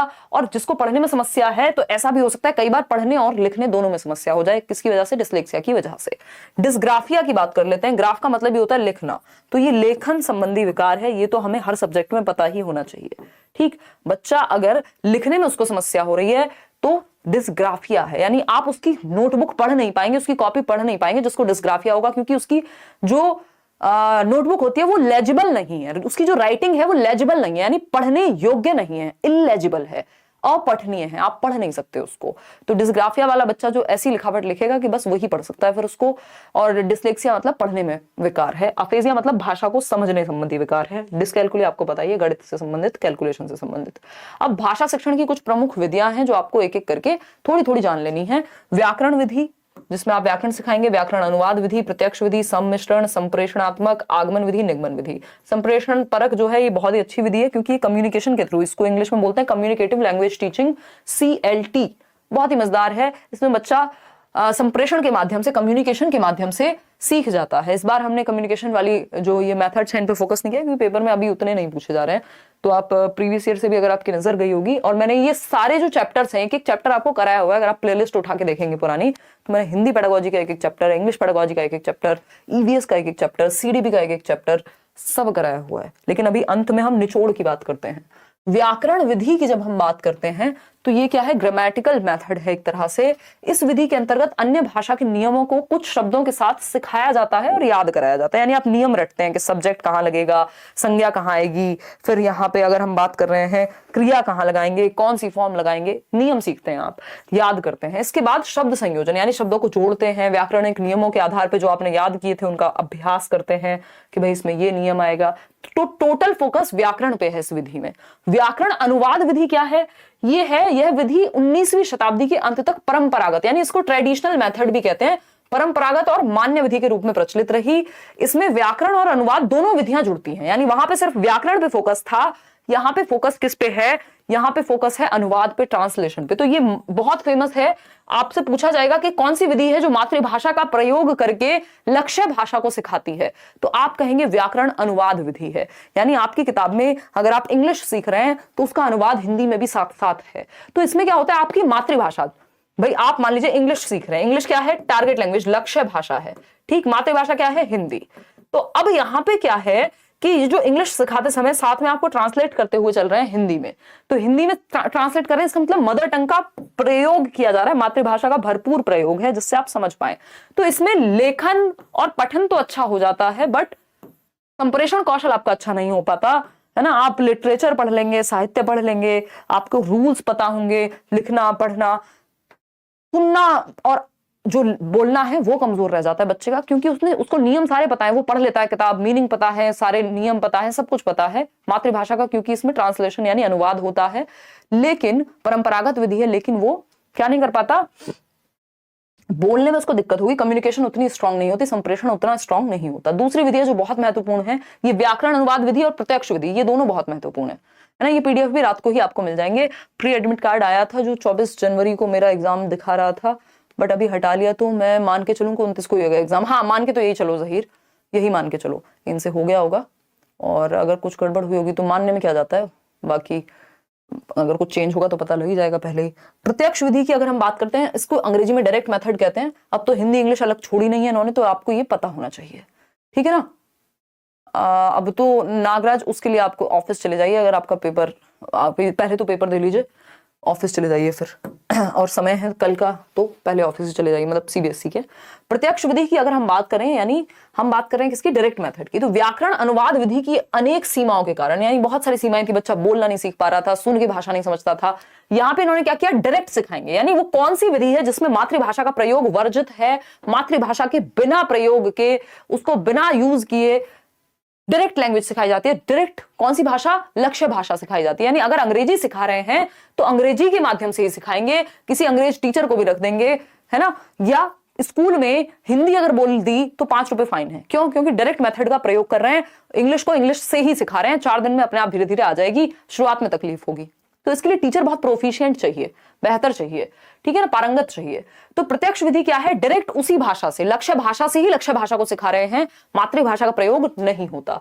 तो इसमें उच्चारण और वार्तालाप जो है बेहतर हो जाता है, मौखिक वार्तालाप की विधि भी कह देते हैं इसे। और शिक्षार्थी की मातृभाषा की मध्यस्थता के बिना, यानी व्याकरण अनुवाद में क्या था, मातृभाषा को मध्यस्थ बनाते हैं, एक पुल की तरह यूज करते हैं मदर टंग को, और उसमें ट्रांसलेट कर करके, अनुवाद कर करके समझते हैं। जैसे कि हमने आज तक ग्रामर पढ़ा है, आप यूपी बोर्ड की कोई भी किताब उठा लीजिए, सब में ऐसे ही होता है।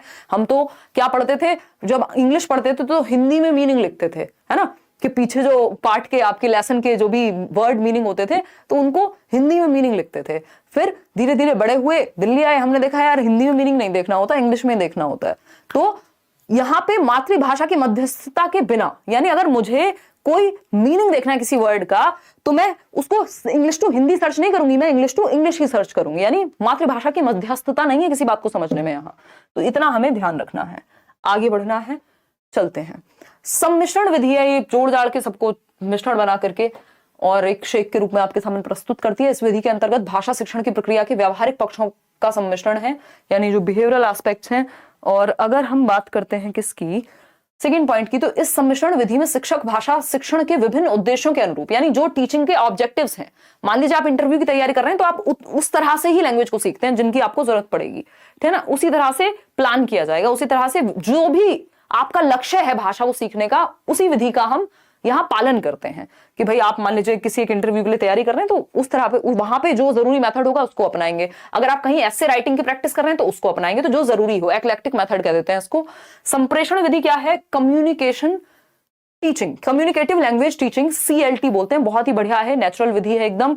प्रत्यक्ष विधि की प्रक्रिया को और सुदृढ़ बनाते हुए संप्रेषण परक विधि का विकास हुआ, क्योंकि इसमें कम्युनिकेशन, बच्चा थोड़ा बहुत गलत भी बोले तो चलेगा इस मेथड में, क्योंकि बोलने पे फोकस है, उसके अभिव्यक्ति पे फोकस है, उसके एक्सप्रेशन पे फोकस है कि बच्चा अपने आप को एक्सप्रेस तो करे कम से कम, ठीक है ना। फिर आते हैं भाषा प्रयोग, यानी यहां भरपूर मौका दिया जाता है यूज का। हम लोगों क्या है, हमने व्याकरण पढ़ ली, मतलब इंग्लिश ग्रामर भी पढ़ ली मान लीजिए, तो मौका नहीं मिला बोलने का। बोले किससे, कुत्ते से बात करें अंग्रेजी में, है ना, उसको वैसी सांकेतिक भाषा आती है, वो तो साइन लैंग्वेज से समझता है। अब घर में बाकी किसी को बोलो, दोस्तों को बोलो, वो अलग मजाक उड़ाएंगे, यार अंग्रेज हो रहे हो यार तुम तो, ठीक। तो भाषा प्रयोग का अवसर मिलता है यहां भाषा प्रयोग का अवसर मिलता है। सीखने में ही भाषा की संरचना सीखना है, यानी आप ग्रामर अपने आप सीख जाते हैं ऑटोमेटिकली। भाई हम देखते थे ना, जैसे मेरी सिस्टर है, उन्होंने अंग्रेजी माध्यम में पढ़ाई की है बचपन से ही, तो ग्रामर एज सच बहुत टिपिकल ग्रामर उन्होंने कभी नहीं पढ़ी, बट इंग्लिश में उनके नंबर हमेशा बेहतर आते हैं, चाहे वो कोई भी कॉम्पिटिटिव एग्जाम हो या कुछ हो, क्योंकि वो सेंस से सीख जाते हैं इस तरह के लोग। ऐसे मेरा एक फ्रेंड था, वो ME मतलब होता है CGL के थ्रू होता है ME, तो उसके पता नहीं 195 या पता नहीं कितने नंबर आए थे, और अलग से व्याकरण उसने नहीं पढ़ी थी कभी। तो ऐसे ऐसे खतरनाक लोग हैं, क्यों? क्योंकि कम्युनिकेटिव लैंग्वेज टीचिंग से सीख लिया है, तो भाषा प्रयोग सीखने में ही भाषा की संरचना है। अब किताबें पढ़ी हैं बचपन से, स्टोरीज देखी है, मूवीज देखी है, तो वो सेट हो जाता है दिमाग में, ठीक है ना। क्लियर बात है। अच्छा सुमन जी, खाना आप समय से खा लीजिए, बहुत दिक्कत में है यहाँ पे विनोद व्लॉग्स, पढ़ाई कर लीजिए और साथ में, ठीक। चलिए आते हैं, तो भाषा प्रयोग सीखने में ही भाषा की संरचना, यानी जब बच्चा लैंग्वेज को यूज करना सीख जाएगा तो वो नियम अपने आप सीख जाता है ना। चाहे वो कहानी पढ़ रहा हो, कोई नॉवल ही पढ़ रहा हो, लेकिन वो यूज करना सीख रहा है, यानी बोल करके, प्रयोग में ला करके भाषा को सीखना, ठीक है ना। अब आते हैं आगमन विधि पे। आगमन मतलब इंडक्टिव मेथड, उदाहरण से नियम की ओर, उदाहरण से नियम की ओर, एग्जाम्पल टू रूल, विशिष्ट यानी स्पेसिफिक। देखिएगा एग्जाम्पल स्पेसिफिक होता है, जब मैं बात हिमांशी की करूंगी तो ये स्पेसिफिक हो गया, जब मैं बात सभी लड़कियों की कर रही हूं तो वो सामान्य हो गया। तो विशिष्ट से सामान्य जाते हैं यहाँ, ठीक है ना। उदाहरण यानी एग्जाम्पल टू रूल जाते हैं आगमन में। निगमन की जब हम बात करते हैं डिडक्टिव मेथड की, तो नियम से उदाहरण की ओर, यानी पहले नियम बताया जाएगा आपको। जैसे व्याकरण पढ़ाते समय कई बार निगमन विधि का प्रयोग करते हैं कि आपको संज्ञा का नियम बता दिया गया, बाद में उदाहरण प्रैक्टिस कर रहे हैं। गणित में भी इसका काफी प्रयोग होता है। सामान्य से विशिष्ट यानी जनरल टू स्पेसिफिक, पहले नियम हमेशा सामान्य होगा, फिर विशिष्ट उसके उदाहरण होंगे। क्लियर है बात। शिक्षण एक त्रिआयामी प्रक्रिया है, ये हमें पता है। जॉन डूई ने कहा है, एक त्रिकोण के एक सिरे पे है टीचर, दूसरी ओर है अध्यापक और तीसरी ओर है विषय वस्तु या वातावरण। क्लियर है ये बात, जॉन डूई। अगर हम बात करें दो द्विध्रुवीय की, तो वो दिया है किसने, एडम्स ने, जिन्होंने एक तरफ टीचर को रखा, दूसरी तरफ बच्चे को रखा। लेकिन जॉन डूई ने कहा इसमें एनवायरमेंट या कंटेंट या करिकुलम भी महत्वपूर्ण है। ठीक, शिक्षण सूत्र की बात कर लेते हैं। बच्चे को आपको ज्ञात से अज्ञात की ओर ले जाना होता है, यानी जो वो पहले से जानता है, जो पूर्व ज्ञान है, उससे नवीन ज्ञान को जोड़ना होता है। उससे भाई नींव पे ही तो बिल्डिंग बनाएंगे या ऐसे ही बिल्डिंग खड़ी कर देंगे। तो ज्ञात से अज्ञात की ओर, जो पूर्व ज्ञान है, जो एग्जिस्टिंग नॉलेज है, जो ओल्ड नॉलेज है, जो प्रीवियस नॉलेज है, उससे कनेक्ट करते हैं जब भी हम नया सिखाने जाते हैं। ठीक है ना, कोई दिक्कत नहीं है। फिर आते हैं मूर्त से अमूर्त की ओर। हम ले जाते हैं, मूर्त क्या चीजें हैं, जिनको टच किया जा सके, जिनको देखा जा सके, जिनको डायरेक्टली महसूस कर सकते हैं। अमूर्त में ये विचारों की बात है ना। प्यार क्या है, अमूर्त है, देखा है किसी ने, है ना। तो अगर हम बात कर रहे हैं ऑनेस्टी की, ऐसे जो आइडियाज में हो, जो थिंकिंग में हो, वो अमूर्त। और मूर्त क्या है, जिसको आप टच फील कर सको। जैसे ये पेन क्या है, मूर्त है। वहीं आप मन में कुछ सोच रहे हैं, वो अमूर्त है। सरल से जटिल, पहले सरल चीजें सिंपल टू कॉम्प्लेक्स जाते हैं। ये सभी सब्जेक्ट्स पे लागू होती है ये बात। सरल से जटिल की ओर धीरे धीरे कॉम्प्लेक्सिटी बढ़ाते हैं। शिक्षण सहायक सामग्री कैसी होनी चाहिए, टीचिंग लर्निंग मटेरियल। तो बेसिक बात है कि एक 3-4 प्रकार है। एक है दृश्य सामग्री, जिसमें देख करके, जैसे चार्ट पेपर है, कोई कुछ और इस तरह का आपका चार्ट है, ग्लोब ले गए, ग्लोब तो खैर 3D हो जाएगा। तो अगर हम बात करें जिसमें भी दृश्य हो, जैसे आपके वो आते थे छोटे छोटे क्या कहते हैं उनको, कोई तो कार्ड्स आते थे जिनको हम लोग लगाते थे, आप लोगों ने यूज की होंगी ये चीजें, तो या फ्लैश कार्ड्स बोलते थे उनको, याद आ गया मुझे। तो दृश्य सामग्री यानी जिसमें देख करके सीखे बच्चा, तो ये चार्ट पेपर हो सकता है, फ्लैश कार्ड्स हो सकते हैं। श्रव्य सामग्री जिसमें सुने, ये लिंगुआ फोन हो सकता है, कोई ऑडियो रिकॉर्डर हो सकता है, रेडियो हो सकता है, सुन करके सीखेगा। दृश्य श्रव्य क्या है, दृश्य श्रव्य वो है जिसमें देख भी सके और सुन भी सके, जैसे टेलीविजन, जैसे कंप्यूटर भी हो सकता है आज के समय में। क्रिया सहायक सामग्री यानी जिसमें बच्चा एक्टिविटी भी कर पाए, कुछ फील्ड ट्रिप पे ले गए आप बच्चे को, क्रिया सहायक है, इसमें बच्चा सक्रिय है। ठीक, तो आपको फोकस करना है। मान लीजिए किसी बच्चे को देखने में समस्या है, तो आप उसके लिए श्रव्य सामग्री का प्रयोग करते हैं, या फिर आप उसके लिए क्रिया सहायक सामग्री जिसमें टच और फील दोनों किया जा सके। ब्रेल लिपि वगैरह हमने पढ़ा है, 6 डॉट पे आधारित होती है। ठीक, श्रव्य सामग्री। अब जिसको सुनने में दिक्कत है उसके लिए दृश्य सामग्री। नॉर्मली आप दृश्य श्रव्य दोनों का प्रयोग करते हैं ताकि हर तरह के बच्चे को सिखाया जा सके।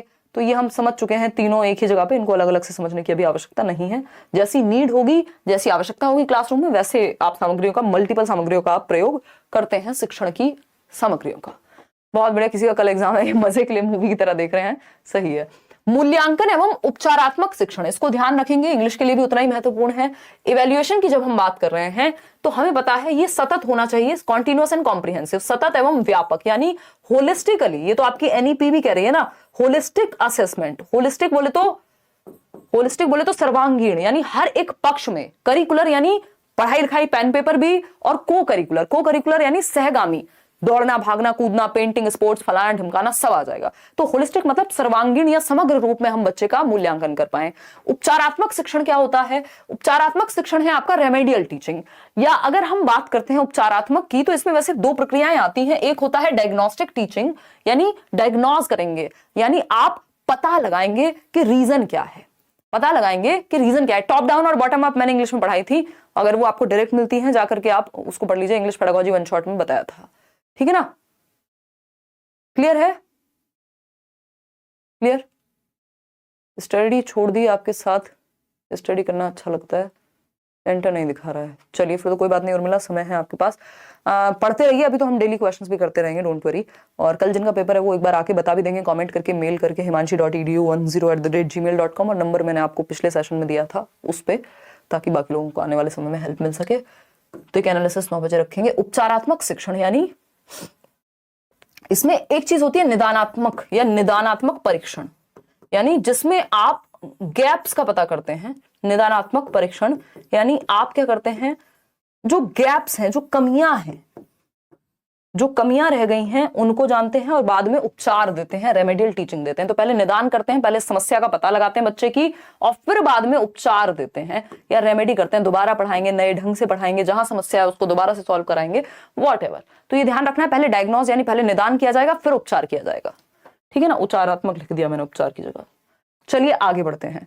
उपलब्धि प्रश्न पत्र, अचीवमेंट टेस्ट आपने सुना होगा इंग्लिश और हिंदी दोनों में ही। इस बार की जो पेडागोजी ना वो हिंदी और इंग्लिश दोनों के लिए है। जो चीजें आपने मान लीजिए जैसे उपलब्धि परीक्षा मैंने इंग्लिश में नहीं पढ़ाया बट इंग्लिश वालों से पूछा जा सकता है, तो आपको इसलिए पता होनी चाहिए चीजें। तो उपलब्धि परीक्षा की जब हम बात कर रहे हैं, अचीवमेंट टेस्ट की जब हम बात कर रहे हैं, तो ये टीचर बनाते हैं। इस परीक्षा का प्रमुख उद्देश्य क्या होता है, यह अनुमान लगाना, ये पता लगाना कि जो शिक्षण कार्यक्रम से शिक्षार्थी ने क्या सीखा, यानी जो उद्देश्य सेट हुए थे पढ़ाते समय। हम देखते हैं ना 6th क्लास में बच्चों को ये आना चाहिए, यानी उद्देश्य है कि उस पाठ से क्या सीखेगा। तो वो जो भी सीखा पढ़ा बच्चे ने साल भर, वो उद्देश्य प्राप्त हुए टीचिंग के, जिनके लिए टीचिंग कराई गई थी, जिनके लिए सिखाने के लिए जो चीजें पढ़ाया जा रहा था, क्या वो सीखी, उनकी उपलब्धि किस स्तर तक हो पाई, ये उपलब्धि प्रश्न पत्र जांचता है। भाषा कौशलों को कहां तक सीख पाया बच्चा और उनके आधार पर भाषा का प्रयोग किस हद तक उपयुक्त ढंग से कर पाया है, यानी जो भाषा कौशल है वो किस हद तक सीखे उसने, कितनी पारंगतता है, कितनी अचीवमेंट है और जो उद्देश्यों की प्राप्ति किस हद तक हुई है। तो ये उपलब्धि परीक्षा या उपलब्धि प्रश्न पत्र देखता है। अब आती है दक्षता परीक्षा यानी प्रोफिशिएंसी। प्रोफिशिएंसी पारंगतता को देखती है, प्रोफिशिएंट कितने हैं आप किसी काम को करने में, मास्टरी आपके पास कितनी है, उद्देश्य कितने हासिल हुए हैं, वो सब ठीक है भाई। हमने देख लिया कौशल कितने आते हैं, बच्चा अपने आप को लिख लेता है ना, अपने आप को व्यक्त कर देता है, आंसर कर देगा क्वेश्चन के जो चैप्टर्स पढ़ाए हैं, लेकिन कितना बेहतर कर पाएगा ये हम प्रोफिशिएंसी टेस्ट में देखते हैं। तो इसमें यह है इसमें यह जाना जा सकता है कि शिक्षार्थी शिक्षण विषय को कहां तक समझ पाया है और भाषा कौशलों में उसकी दक्षता या प्रवीणता का स्तर कितना है, to which extent he is proficient in a language और इन लैंग्वेज स्किल्स। स्किल्स क्या है, लिखना पढ़ना बोलना सुनना, यही सभी है आपकी सुबो पाली या LSRW। तो प्रोफिशिएंसी कितनी है वो एक बेसिक सी बात है। आगे बढ़ते हैं। अभिरुचि परीक्षा होती है, ये बस आप जान लीजिए, ये जनरली नहीं पूछा जाता उतना। अभिरुचि परीक्षा है एप्टीट्यूड टेस्ट, आपका किस क्षेत्र में आपके अंदर क्षमता है। तो आपका अगर स्पोर्ट्स में एप्टीट्यूड है तो आपको उस तरह से उसमें ट्रेनिंग दिलवाएं, अगर आप हिंदी में बहुत अच्छा, भाषण में बहुत अच्छे हैं तो उस तरह से दिलवाएं। तो एक परीक्षा ली जाती है जिससे आपके एप्टीट्यूड का पता लगे कि आप शिक्षण में अच्छे हैं, जिसमें भी अच्छे हो उस तरफ आपको ले जाया जाए। अब बहुभाषिकता पे एक क्वेश्चन आता ही है, फिर इसके बाद हम क्वेश्चन करेंगे, ये अंत ही है, फिर आप सोच सकते हैं अपने घर जा करके। बहुभाषिकता की जब हम बात कर रहे हैं, मल्टीलिंगुअलिज्म क्या है, ये एसेट है, अंग्रेजी में हिंदी में जिसमें मन करे लिख लीजिए, यानी संसाधन है, एक रिसोर्स है। यहाँ पे लिखा हुआ है भाषाई विविधता या बहुभाषावाद। हमें पता है लैंग्वेज डाइवर्सिटी है, भारत में बोला जाता है कोस कोस पे पानी बदले 3 कोस पे वाणी, यानी भाषा बहुत तेजी से चेंज होती है। 1600 प्लस भाषाएं और डायलेक्ट जो है वो बोले जाते हैं। शिक्षा में द्विभाषावाद पे भी हम चर्चा करेंगे, लैंग्वेज 1 और लैंग्वेज 2 क्या है, बाइलिंगुअलिज्म कहते हैं द्विभाषावाद को। आपका जो इंग्लिश पेडागोजी का 1 शॉट हुआ था उसमें एक क्वेश्चन है जिसका आंसर बाइलिंगुअल ही था, वो मैंने गलती से शायद मल्टीलिंगुअल या कुछ बताया होगा, तो मैंने वो आंसर लेकिन सही मार्क किया था आपके नोट्स में, तो उसको भी चेक कर लीजिएगा, क्योंकि मेरी तरफ से जरा सा भी कुछ होता है तो मैं पूरी जिम्मेदारी लेके आपको कोशिश करती हूँ कि अपडेट कर दी जाए वो बात, क्योंकि कुछ लोगों का ध्यान भी नहीं गया होगा। सेलेक्टेड पहली भाषा मराठी है और दूसरी भाषा हिंदी है, तो आने वाले पैसेज और पोएम के प्रश्न इनसे सॉल्व करने पढ़ने होंगे ना। हाँ बिल्कुल सचिन, प्रीवियस ईयर उठा के उस हिसाब से जो लैंग्वेज 1 वहां पे दी हुई है। तो भाषाई विविधता यानी लिंग्विस्टिक डाइवर्सिटी एक अच्छी बात है, एक संसाधन है, एक रिसोर्स है। बहुभाषावाद भी क्या है, बहुभाषिकता या बहुभाषिकतावाद भारतीय अस्मिता का अभिन्न अंग है, यानी जो हमारा प्राइड है, जो यूनिटी है लैंग्वेज की भारत में, उसका अभिन्न अंग है, इंटीग्रल पार्ट है। अलग नहीं कर सकते हम भारत में विविध भाषाओं को या विविधता को, भाषा की यहाँ विविधता पाई जाती है भाषा की। तो ये line as it is paper में पूछ ली जाती है कि बहुभाषिकतावाद भारतीय अस्मिता का अभिन्न अंग है। क्या है, अभिन्न अंग है, यानी इंटीग्रल पार्ट है। दूसरी बात, हम बहुभाषावाद को या भाषाई विविधता को, लिंग्विस्टिक डाइवर्सिटी को, मल्टीलिंगुअलिज्म को एक एसेट, एक रिसोर्स यानी एक संसाधन मानते हैं, एक धरोहर मानते हैं। और जो लेटेस्ट स्टडीज हैं वो ये कहती हैं जो बच्चे 2 या 2 से अधिक भाषाएं जानते हैं, बोलना पढ़ना, उनकी रचनात्मकता यानी उनकी क्रिएटिविटी, उनका संज्ञानात्मक स्तर यानी उनका कॉग्निटिव डेवलपमेंट बेहतर होता है उन बच्चों के मुकाबले जिनको मोनोलिंगुअलिज्म यानी सिर्फ एक भाषा आती है। तो बच्चों को तो जितनी भाषाएं हम सिखा पाए उतना अच्छा है। अच्छा, बहुभाषावाद होती क्या है? जब आप एक भाषा से शुरुआत कर रहे हैं, मातृभाषा से, और धीरे धीरे बहुत सारी भाषाएं जो भी क्लासरूम में बोली जा रही हैं बच्चा उनसे भी सीख रहा है ना, और मल्टीपल भाषाएं उसके सामने आ गई, तो बहुभाषितावाद है। जब आप मातृभाषा से शुरू करके लैंग्वेज 2 यानी जो भी स्कूल की भाषा है उसको सीख रहे हैं, तो जब टीचर आपको इनपुट देने लगे लैंग्वेज 2 में, शुरुआत कराए लैंग्वेज 1 से, तो वो द्विभाषावाद है। जब कई भाषाओं की बात होगी तो बहुभाषिकतावाद, और जब सिर्फ एक से दूसरी भाषा में जाने की बात होगी तो द्विभाषिकतावाद। तो ये भी कहा गया है जो द्विभाषिकतावाद है, बाइलिंगुअलिज्म है, ये आपके संज्ञान के लिए अच्छा है। भाई दो मतलब जो एक से अधिक भाषा यदि किसी को आ रही है तो वो अच्छा है। तो बाइलिंगुअलिज्म आपके संज्ञान यानी आपके कॉग्निटिव डेवलपमेंट, आपकी क्रिएटिविटी, आपकी क्षमताओं को बेहतर करने के लिए बेहतर है। तो द्विभाषा भी अच्छा है, बहुभाषा भी अच्छा है। ठीक है ना, कोई दिक्कत नहीं है इस बात को समझने में, क्योंकि बच्चे एक दूसरे से भाषा सीखते हैं जब वो क्लासरूम में आते हैं, और जो मातृभाषा है वो हमारे लिए बेहतर ही होती है, दूसरी भाषा को सीखने में मदद करनी चाहिए। पाठ्य पुस्तक की जब हम बात कर रहे हैं तो हमें पता है पाठ्य पुस्तक बहुत सारे संसाधनों में से एक संसाधन है, और पाठ्य पुस्तक हमें जो अनिवार्य है, जितना जरूरी है पढ़ना, एटलीस्ट वो तो एक जगह पे प्रोवाइड करा ही देती है। ठीक है ना, तो पाठ्य पुस्तक सब कुछ नहीं है, सर्वे सर्वा नहीं है। पाठ्य पुस्तक वन ऑफ द रिसोर्सेज है जिसका प्रयोग हमें करना है। इसके अलावा भी हम बहुत सारी शिक्षण सहायक सामग्री का प्रयोग कर सकते हैं सीखने और सिखाने के लिए, बट ये क्या होनी चाहिए? मनोवैज्ञानिक पक्ष में लिखी जानी चाहिए, बच्चे के साइकोलॉजिकल लेवल को ध्यान में रख करके लिखी जानी चाहिए। दूसरा, सिर्फ परिभाषाओं पर आधारित ना हो, सक्रिय रखे बच्चे को,